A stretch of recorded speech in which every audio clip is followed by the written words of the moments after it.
Romain Cormin, vous êtes ici au 4 jours du Mans avec cette limousine. Parlez-moi un petit peu de cette race évidemment qui est très prisée. Ben, la limousine, c'est la deuxième race de la Sarthe, après la charolaise. Donc oui, elle correspond très bien dans nos pâturages, dans nos prairies, dans toute la Sarthe, on en retrouve. Aujourd'hui, vous avez une dizaine d'élevages, beaucoup moins que ce qui était prévu, avec 26 animaux. La maladie d'FCO nous a... Un peu freiné, un peu freiné. Oui, ça a freiné. Certains sont restés chez eux, et puis oui, c'est dommage pour 2025. Ouais. Un cheptel de combien? Chez nous, on a 130 vaches à peu près, avec l'engraissement des mâles et des femelles. On a aussi une production porcine, mais surtout à base d'herbes. Beaucoup de prairies chez moi, 200 hectares. Et système économe plutôt, pas très intensif. Et puis, on laisse le temps à faire venir les animaux, quoi. C'est important d'être dans une telle édition que les 4 jours du Mans ou le salon, comme on veut, puisque les appellations ont tellement changé. C'est important aussi aujourd'hui parce que les visiteurs veulent savoir un petit peu, viennent voir de près les animaux, puis savoir un petit peu ce qu'ils consomment. La consommation aujourd'hui, c'est d'actualité. Effectivement, aujourd'hui, c'est surtout du local. On veut de la viande qui vient d'à côté de chez nous presque. Et les 4 jours du Mans, c'est quand même une opportunité de voir les animaux debout. Une vitrine. Et c'est une vitrine, voilà, ouais. Puis les gens ont encore un lien avec le rural, connaissent plus ou moins leurs voisins qui est agriculteur, qui a peut-être des limousines, qui vient à la foire. Donc c'est convivial, c'est le bon moment de se retrouver aussi entre éleveurs, d'avoir une bonne ambiance et de... D'échanger également. Voilà, beaucoup d'échanges, oui, il y a enfin, chaque éleveur est content. Ce jour-là, on oublie un peu chez nous aussi, on se distrait, enfin, c'est sympa. Un côté festif, un côté très sérieux évidemment, mais un côté festif parce que voilà, vous le disiez, il faut le changer. Et puis bien sûr, il faut donner des informations parce que, on le disait, le consommateur aujourd'hui est beaucoup plus avide qu'hier en consommation. C'est ce qu'on ressent de part et d'autre. Oui, oui, il faut toujours se justifier un petit peu, si vous voulez. Et là, c'est l'occasion de montrer justement nos animaux, de les mettre en avant. Et puis, oui, on amène les plus belles en plus. Donc, on n'a pas honte de les faire voir, quoi. Hein. Les concours, c'est important. Oui. Il y a eu des inter-limousines, il y a eu des nationales limousines également. Hein. Il y a 3 ans, on avait une nationale ici avec 450 animaux quand même, quoi. Donc, c'est pas rien. On reviendra. On espère que ça revienne, oui, dans quelques temps, oui.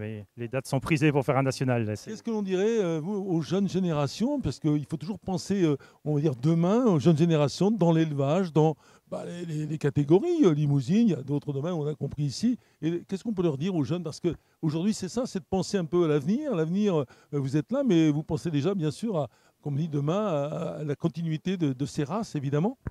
Oui, même la continuité de chez nous, directement, presque. Et je dirais, oui, il faut avoir la passion, parce que l'élevage, c'est du travail, c'est de la longue haleine en plus, et ça ne vient pas comme ça d'un seul coup. C'est une histoire de passion, d'amour, je dirais, presque. C'est pas un mot très fort, mais on ne peut pas être éleveur comme ça sans dire on change de main, quoi. On s'engage vraiment dans quelque chose qui est durable, quoi. Eh bien, écoutez, Romain, on vous remercie, on vous souhaite de bons 4 jours. D'accord, merci, vous aussi. Merci beaucoup. Voilà, à la même époque. Voilà. Ça fait, là, je présente une jument de 8 ans, idéale de la Groix. Ça pèse combien? Parce que souvent on se dit, mais. J'arrive pour vous dire le poids, une jument qui pèse exactement 1100 kg. 100 kilos 1100 kg. 1100 kilos, parce que 100 kilos, c'est petit quand même. Et on s'est dit, c'est magnifique et tout, en plus avec une belle tresse pour la présenter. Elle a une belle tresse, tout, et puis elle est d'un noir superbe, hein, qu'on ne trouve pas beaucoup. C'est la plus belle jument sartoise. Et la vraie percheronne. La vraie percheronne, c'est important. L'ancienne. Ouais, voilà, le gros gabarit. Tout ce qu'il y a. Tandis que maintenant, il y a beaucoup de juments qui sont croisés par des étalons américains. Ça fait, sont plus légers. C'est nature, on va dire ça. C'est de vrais percherons. Magnifique. Voilà. Hein. Et à côté, là, juste à côté. À côté, là, c'est sa fille, Voilà, oui. princesse de la Groix, qui a 8 mois. 8 mois, toute jeune. Toute jeune, ouais. Une future reproductrice mignonne comme tout. Hein. On voit une vraie passion, l'amour des chevaux. Ça nous occupe et puis il faut faire quelque chose. Hein. Voilà. En tout cas, bravo. Hein. Oui, et puis un peu, on fait du commerce. Là, je te présente une jument qui devait partir au Japon. Ah ben oui, à l'exportation. Et puis il y a eu un malentendu. La veille de partir, elle a loupé l'avion. Ça fait les dresses ici. Bon, voilà. Elle reste avec nous, elle est au 4 jours du Mans, c'est formidable. Voilà, et puis j'espère qu'elle va y venir plusieurs années. Bon, ben superbe, en tout cas, Gérard Poyen, merci. Vous devriez en Champagne, bien évidemment. Un vrai bonheur. Hein. Eh ben Merci. oui, et puis, je vends des pouliches à des copains aux alentours du Mans. C'est un passionné, on le voit bien. Merci. Exactement. Merci, Gérard. Allez, merci. À l'année prochaine. Voilà, Stéphane Le Foll, c'est l'inauguration de la Foire du Mans. C'est une édition, j'allais dire exceptionnelle, toujours exceptionnelle, parce qu'au 4 jours du Mans, tout le monde vient. Ben d'abord, c'est la vraie fête de rentrée pour le département. Ce qui est clair, c'est que ça marque la rentrée et donc tout le monde vient, à la fois au niveau de la ville, de la métropole et de tout le département. C'est surtout ça qui est important et intéressant, c'est qu'elle fédère l'ensemble du monde rural et du monde urbain au travers de tous les exposants. C'est un grand comice et c'est comme ça qu'il faut garder l'état d'esprit de cette foire, à la fois ce rendez-vous traditionnel et puis cette mixité commerciale, industrielle et agricole. Un ensemble, l'agricole, l'artisanat, la diversité, elle est là, c'est une foire un peu exceptionnelle. Il n'y en a pas énormément en France de foires comme ça. 3-4 en France, la plus grande c'est Châlons d'ailleurs, mais après on est dans les 2-3 premières de ce type-là et en tout cas de cette forme-là. Belle foire, et je l'ai dit, un rendez-vous incontournable. Des animaux un peu moins cette année, mais malgré tout, l'ambiance quand même, malgré tout. Oui, à cause des problèmes d'épizootie qui se sont posés et d'application des règles sanitaires qui sont toujours difficiles à accepter et à comprendre, mais il faut être vigilant puisqu'on le sait, sur le type de maladie, quand ça se diffuse, on sait quand ça commence et on ne sait pas trop quand ça s'arrête. Mais en même temps, il y a pas mal d'animaux, les éleveurs sont là et ça c'est un point important. La race bleue du Maine a pu assurer son national et ça je trouve que c'est très bien. Et je les ai salués parce qu'ils ont beaucoup de courage. Merci Stéphane Le Foll, merci, bonne foire évidemment. Merci. Merci beaucoup. Bruno Magui, bonjour, vous êtes directeur des MFR. Alors, racontez-moi un petit peu cette année, comment ça se passe et comment s'est passée la rentrée. Alors bonjour, donc effectivement, la rentrée dans des MFR s'est déroulée progressivement depuis le 25 août, puisqu'on a certaines classes qui ont démarré dès la fin août, compte tenu des plans de formation et du nombre de semaines de formation à faire en alternance. Donc ça allonge parfois certains cycles. Et donc maintenant, toutes les rentrées sont faites avec des effectifs qui sont en petite progression, mais compte tenu de la baisse démographique dans le département, finalement, déjà une petite progression pour les... C'est équilibré, mais c'est pas forcément une des grandes rentrées comme on a connues. Disons que dans l'enseignement agricole, maintenir les effectifs et être en petite progression, c'est déjà bien, quoi. C'est déjà bien. Voilà. Et ce qu'on peut dire aussi, c'est que globalement, on est satisfait que dans les cycles agricoles, puisque dans les formations en MFR, il y a des cycles plus agricoles, plus forestiers, plus environnement, plus service aux personnes, et que dans les cycles agricoles, on a vraiment une bonne progression des effectifs dans les classes de première. Alors, dans les effectifs garçons et filles, quels sont plus de garçons, plus de filles, ou c'est équivalent? Alors, plus de garçons dans les cycles de production agricole. Dans les cycles services, on voit quand même une dominante de jeunes filles. Et puis après, c'est vraiment mix dans les cycles aménagement paysager, dans les cycles service aux personnes, oui. Et puis dans la forêt, ça reste quand même aussi assez masculin. Alors, il y a une diversité de diplômes chez vous, c'est ça qui est bien. On peut s'orienter avec des diplômes différents. Ça va du CAP, du brevet, du bac. Il y a l'avantage de pouvoir peut-être choisir, j'allais dire. Tout à fait. Alors déjà, toutes les MFR, elles ont en commun, les 6 MFR, d'avoir des 4e, 3e d'orientation qui sont des classes où les jeunes peuvent choisir leurs orientations avec des stages, avec une formation en alternance dès la 4e, avec des stages de découverte pour finalement pouvoir choisir à l'issue de la 3e. Et puis ensuite, on va jusqu'à des formations du bachelor, notamment en biodiversité sur la MFR de la Ferté-Bernard. Et puis autrement, on a plusieurs cycles BTS, notamment à Bernay-en-Champagne, avec un BTS DATR, développement et aménagement des territoires ruraux, et un BTS Axe Agri, qui est le BTS qui vise l'installation ou l'encadrement dans l'agriculture par excellence. C'est vrai que les MFR sont implantés bien sûr sur l'ensemble du département de la Sarthe, mais bien au-delà. Alors tout à fait. À l'échelle de la Sarthe, ce sont 6 MFR qu'on retrouve. À l'échelle des Pays de la Loire, ce sont 68 MFR, mais à l'échelle de la France, ce sont 450 MFR qui sont présents sur tout le territoire. En tout cas, c'est une bonne rentrée dans cette foire des 4 jours du Mans et ça fait du bien d'être là.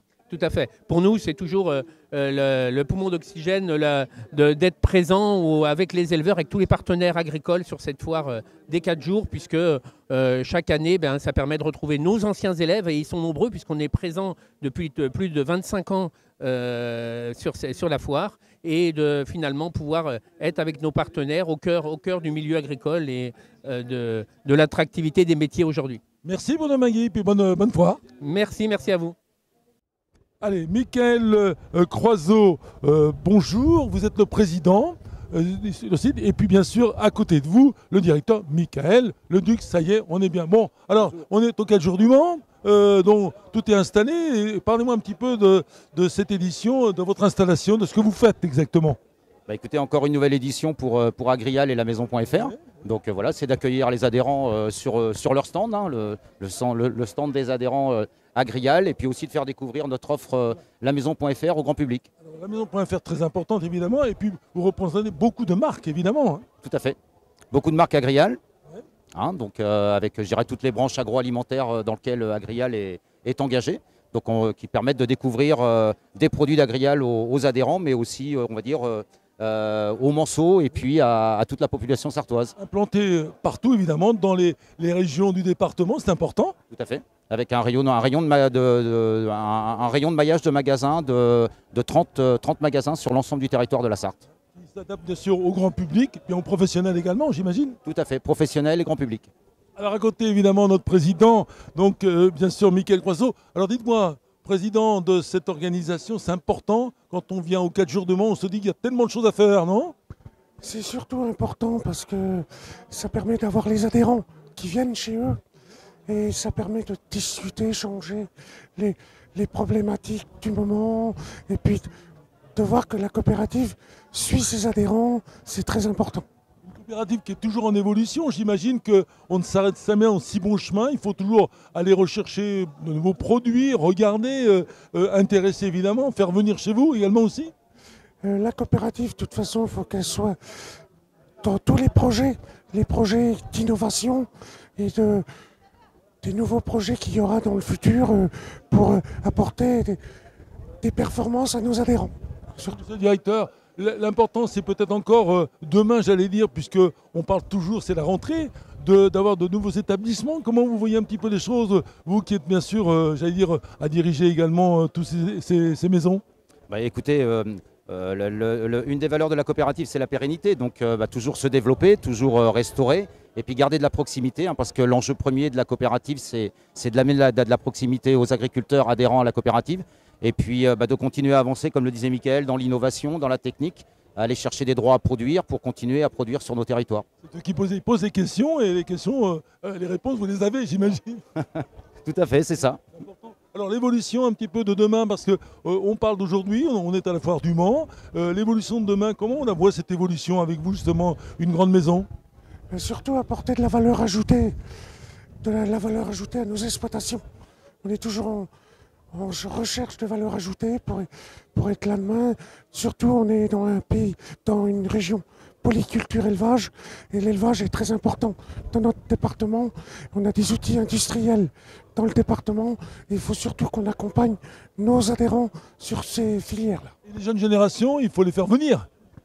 L'important de faire rêver les jeunes pour qu'ils s'installent et reprendre les exploitations, et surtout de leur apporter de la valeur ajoutée sur leur exploitation, parce que c'est très important. Important pour l'avenir, pour dire un petit peu, venez nous voir, on est là, on va vous aider, on a plein de choses à vous dire, évidemment, ça fait partie de ça.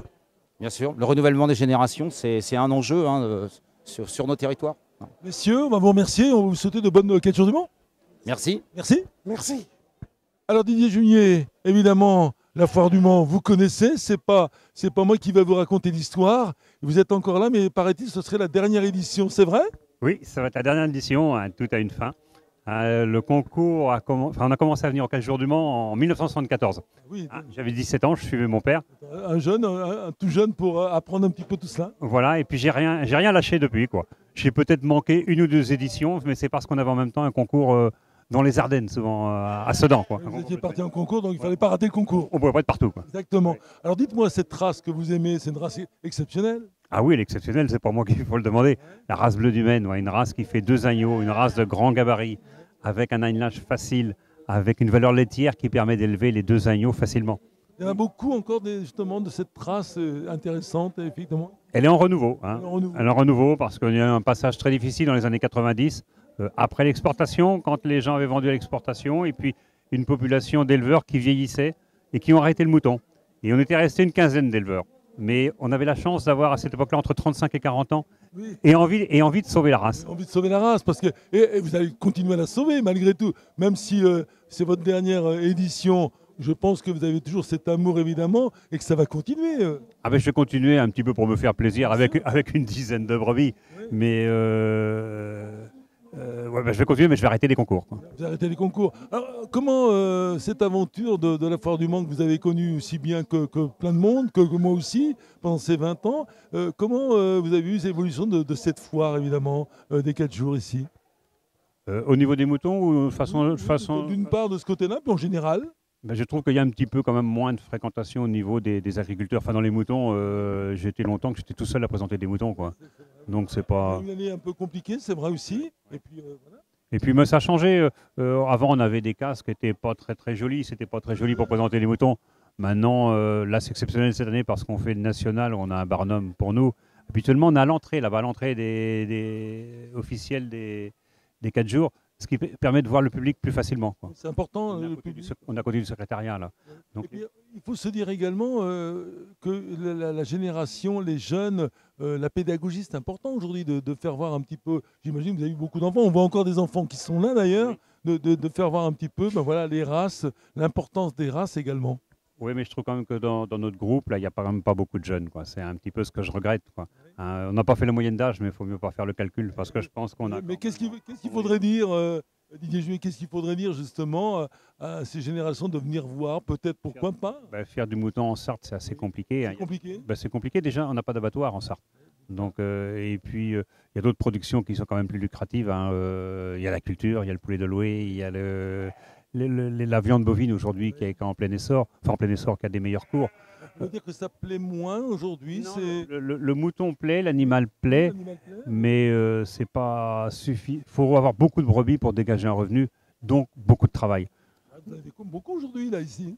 C'est exceptionnel, mais encore on est limité parce qu'avec le problème de la FCO, on n'a pas pu présenter tout ce qu'on avait envisagé de présenter, quoi. C'était la complexité. En tout cas, c'est une édition quand même qui effectivement va avoir tout son bonheur de faire découvrir quand même au public qui va venir, parce qu'on est au tout début évidemment, hein, jusqu'à dimanche soir j'imagine, hein, et de faire un peu de pédagogie, parce que malgré tout vous êtes la personne qui expliquait ça dans tous les sens du terme, si je puis dire. C'est tout l'intérêt des concours, c'est de rencontrer le public et de discuter avec les gens, quoi. C'est pour ça qu'on a étalé le concours sur deux jours, hein. Aujourd'hui, vendredi avec les femelles et demain avec les mâles. Et puis demain avec les mâles, et puis voilà, vous aurez clôturé le trou. Voilà.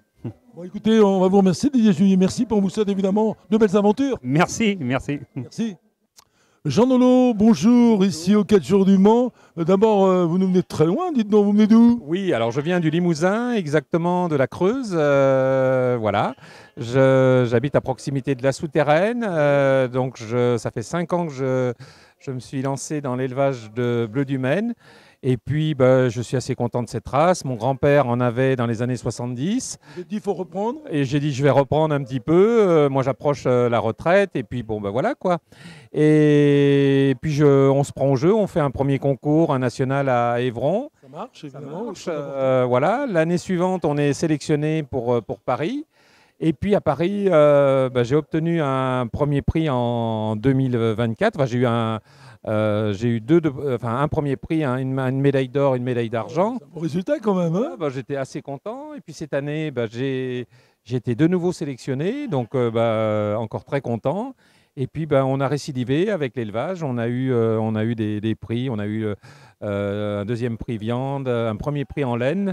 Voilà, même si la laine n'est pas valorisée. Voilà. C'est dommage d'ailleurs, non? Dommage, oui, tout à fait. Oui, la laine, c'est terrible, mais ça ne vaut plus rien.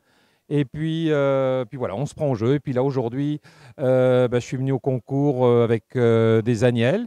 Et je suis ravi encore aujourd'hui parce que Ça vous a souri encore aujourd'hui, j'allais dire? Oui, voilà, on peut dire ça comme ça. Ouais. J'ai obtenu un premier prix avec des agnelles de l'année, de 2025. Et puis après, elles ont été confrontées avec tous les autres premiers prix. Et j'ai obtenu le prix de championnat jeune femelle, quoi. Beau résultat aujourd'hui, ça. Je suis content. Alors demain, on a notre vente de béliers de station. Là, moi, j'ai 2 béliers qui seront à vendre demain matin. Et puis l'après-midi, on a un concours. Et là, j'aurai un petit bélier qui va concourir. Donc, on verra bien demain. On verra bien demain. Bien. Alors, dites-moi, vous serez, j'imagine, peut-être au salon à Paris. Pourquoi pas? Parce que c'est bon d'en parler. On ne sait jamais. Oui. On espère toujours. On espère tous être au salon. Et puis, le salon, on a beau dire, c'est une belle aventure. C'est la concrétisation de notre travail. Donc, on est ravis d'aller à Paris. Et puis là, on rencontre un public différent, quoi. Voilà. Et puis entre-temps, je vais aller avec un collègue à Cournon, où il y a le sommet de l'élevage. C'est célèbre, évidemment. Donc là, c'est début octobre. Et là aussi, on va rencontrer beaucoup d'éleveurs et beaucoup de contacts, quoi. On sent la passion, on sent cette passion. Ouais, c'est vrai. C'est important, ça. Oui, c'est vrai. Il faut avoir de la passion. Et puis, c'est pas parce qu'on vieillit, il faut avoir des objectifs. C'est ce qui fait avancer. Qu'est-ce que vous diriez aux jeunes générations pour faire ça demain? Parce qu'il ne faut pas quitter un jour ou l'autre. Non. Ce qu'il faut, c'est de la persévérance. Il faut être là au quotidien. Il faut du sérieux quand même, parce que les animaux, il faut les nourrir. Et puis, il faut surveiller le sanitaire. Aujourd'hui, on est confronté à notre maladie de FCO. Donc, il faut vacciner, il faut faire plein de choses. Mais derrière, c'est quand même un métier passionnant. Ça demande beaucoup d'énergie, mais quand on aime, évidemment, j'allais dire on compte pas, mais si, on fait attention, évidemment. Oui, on fait attention, ouais. Oui, on fait attention, et puis on y passe beaucoup de temps, c'est vrai. Voilà. Bon, merci en tout cas, venu tout droit de la Creuse, Jean Nolot. Merci. Un vrai bonheur, et on vous souhaite évidemment un bon salon ici au Mans. Merci à vous, c'est très gentil. Merci beaucoup. Merci.